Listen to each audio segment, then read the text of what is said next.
La vie humaine est sacrée. Déclaration des évêques membres de la Conférence épiscopale nationale du Congo (CENCO) contre la banalisation de la vie en République démocratique du Congo. Nous, cardinal, archevêques et évêques membres de la Conférence épiscopale nationale du Congo (CENCO), en vertu de notre charge pastorale, ne nous tairons jamais tant que le peuple congolais ne jouira pas pleinement du droit à la vie et du respect de sa dignité. En effet, au moment où la nation est préoccupée par la guerre à l'Est et les affres du phénomène Mobondo à l'Ouest, il est saugrenu que l'on assiste au massacre des civils et au carnage à la prison centrale de Makala à Kinshasa. Constat. Il est plus que déplorable de devoir compter chaque jour des morts, des suites des attaques et bavures de forces de l'ordre et de sécurité d'une part, et de la négligence des services de l'État d'autre part. Il y a un an, le 30 août 2023, c'était le massacre de plus d'une cinquantaine de personnes dites Wazalendo, adeptes d'une secte à Goma par la garde républicaine. Récemment, le 15 août 2024, la nation congolaise a été endeuillée par le massacre crapulé d'une dizaine de jeunes du mouvement religieux Mbidi à Kilwa par certains éléments de forces armées de la République démocratique du Congo et de la police nationale congolaise. Le 18 août 2024, nous avons déploré la mort de 25 personnes, doublée de la disparition de 160 autres dans le naufrage d'une baleinière sur la rivière Lukeni dans le Maïndombe. Suite à la négligence des services de l'État commis à la régularisation de la navigation dans nos lacs et rivières. Alors que la nation est encore dans l'attente de la lumière sur ces événements malheureux susmentionnés et tant d'autres survenus à travers le pays, notamment dans les provinces de l'Est, spécifiquement dans le nord Kivu et en Ituri, et à l'ouest dans les territoires de Kwamuntu, au moment même où la nation est censée rendre des hommages dignes à Goma, à nos 200 frères et sœurs morts suite au déplacement forcé par les fêtes de guerre, les nouvelles provenant de la prison de Makala ce lundi 2 septembre 2024, faisant état de plus d'une centaine de morts, dont un bon nombre par balle, de plusieurs blessés et des cas de viol parmi ces pensionnaires, oblige la CENCO à réitérer sa déprobation de la banalisation de la vie humaine en République démocratique du Congo. Nous condamnons sans ambages ces ignobles atteintes à la dignité de la personne humaine.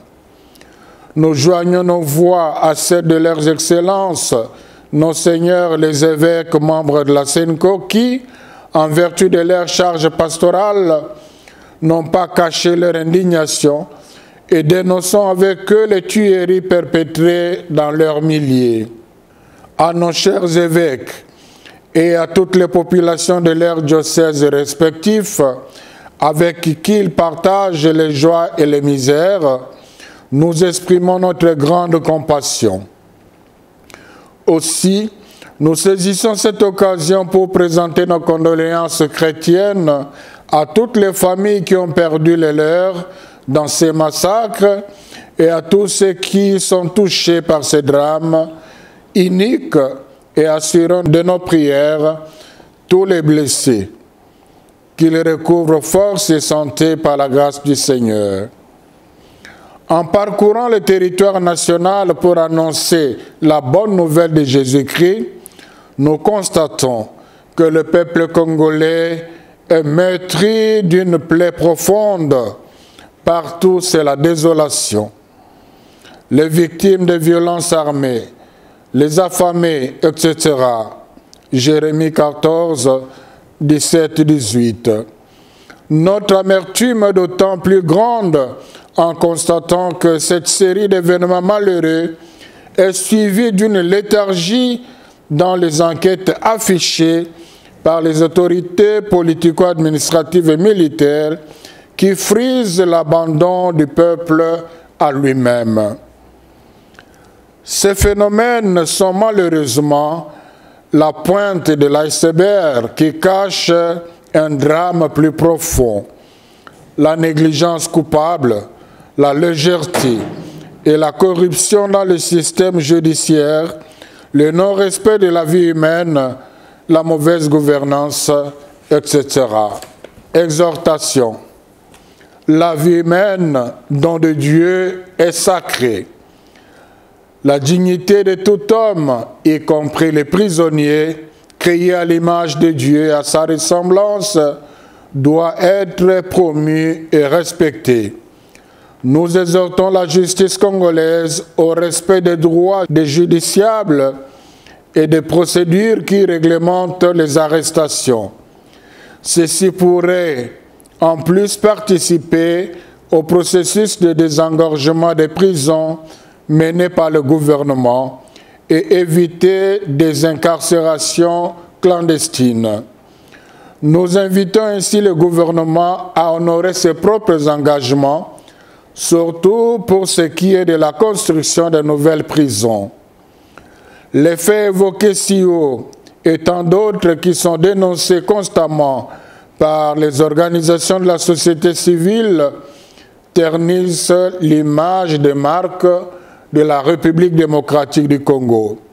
Cela étant, il importe que les forces de l'ordre et de sécurité censées protéger les populations se ressaisissent et ne soient pas ses propres bourreaux. La CENCO invite en outre les instances judiciaires compétentes d'engager résolument des poursuites judiciaires à l'endroit des auteurs d'actes de ces violations des droits humains sur l'ensemble du territoire national et de les déférer devant leurs juges naturels. Nous exhortons tous les fidèles catholiques ainsi que les hommes et femmes de bonne volonté, où qu'ils soient, de promouvoir la culture de la non-violence et du respect de la vie humaine, ainsi qu'à l'observation d'une citoyenneté responsable en veillant à l'unité et à la cohésion sociale en vue de la restauration d'une paix durable en République démocratique du Congo. Que par l'intercession de la Sainte Vierge Marie, Notre-Dame du Congo et Reine de la paix, Dieu protège la RD Congo.